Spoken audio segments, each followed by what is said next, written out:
The investigation into President Trump's alleged collusion with Russian hackers to influence the 2016 presidential election has been revealed for the witch hunt that it truly is. Yesterday, it was widely reported on mainstream media that Special Counsel Robert Mueller and his investigators illegally obtained transition documents from the Trump campaign. This move was likely done out of desperation since Special Counsel Robert Mueller and his team of investigators have failed to find any evidence against President Trump. In response to this latest bombshell, President Trump was asked if he intended on firing Robert Mueller, and he replied with a definitive no. For some Trump supporters this might seem odd, but it is more likely that President Trump is allowing this investigation to dig its own grave. The documents, which were illegally obtained, include confidential attorney-client communications, confidential emails, and other privileged communications that were accessed without Trump's lawyers providing consent or knowledge. The lawyers for President Trump's transition team sent a letter to the House and Senate in which they described the actions of Special Counsel Robert Mueller and his investigators as unlawful conduct, specifically referring to the employees at the General Services Administration who provided investigators with these privileged documents and communications.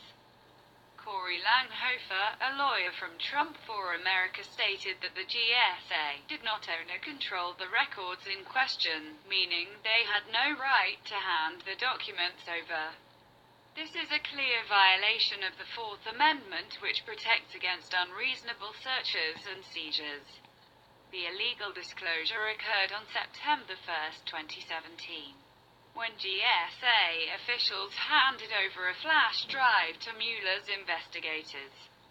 President Trump's lawyers didn't find out about this disclosure until December 13, 2017.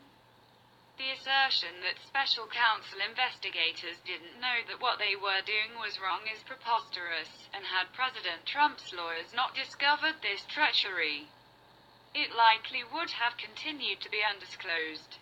The records, which were illegally obtained, include emails transmitted between 13 senior members of the Trump transition team who were mostly lawyers.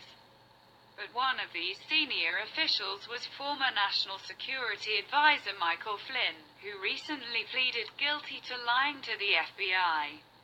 Adding to his statement about the misconduct of GSA employees and Mueller's investigators, Corey Langhofer said, "We understand that the Special Counsel's office has subsequently made extensive use of the materials it obtained from the GSA, including materials that are susceptible to privilege claims, even more damaging to the Mueller investigative team. Mr.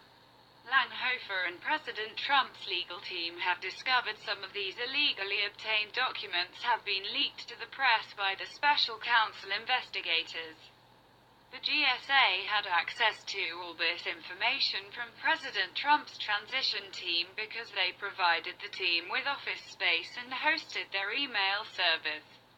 Peter Carr, a spokesman for the Special Counsel's office, refuted that they violated the law by stating, "When we have obtained emails in the course of our ongoing criminal investigation, we have secured either the account owner's consent or appropriate criminal process."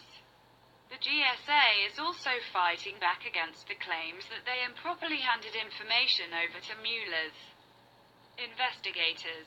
GSA Deputy Counsel Lenny Lowentratt has stated that GSA informed Trump transition team members there should be no expectation of privacy, and that the GSA would hand over any documents or equipment to law enforcement officials if it was ever requested of them.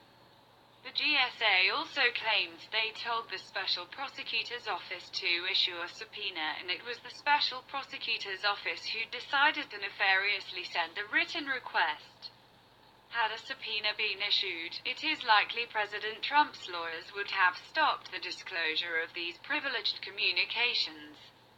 Speaking on this latest debacle, White House Press Secretary Sarah Sanders said, We continue to cooperate fully with the special counsel and expect this process to wrap up soon, hinting that the White House knows this sham of an investigation is on its last legs. At the beginning of the month, it was very astutely reported by Prissy Holly from Freedom Daily that this investigation into President Trump and his team is illegal. What most people don't realize is that Robert Mueller's special counsel investigation is highly illegal.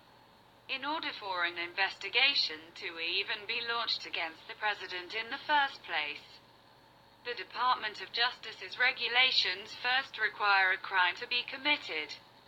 Yet no crime has ever been named in order to even justify the special counsel appointment to even take place.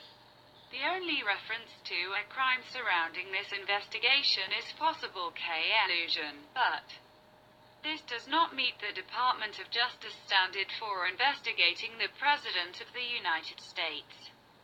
Special Counsel Robert Mueller has not personally addressed this latest development, but it sure does throw a monkey wrench into his waste of taxpayer time and money. He should do the right thing and conclude this investigation and send the political establishment a clear message that President Trump won the 2016 election fair and square.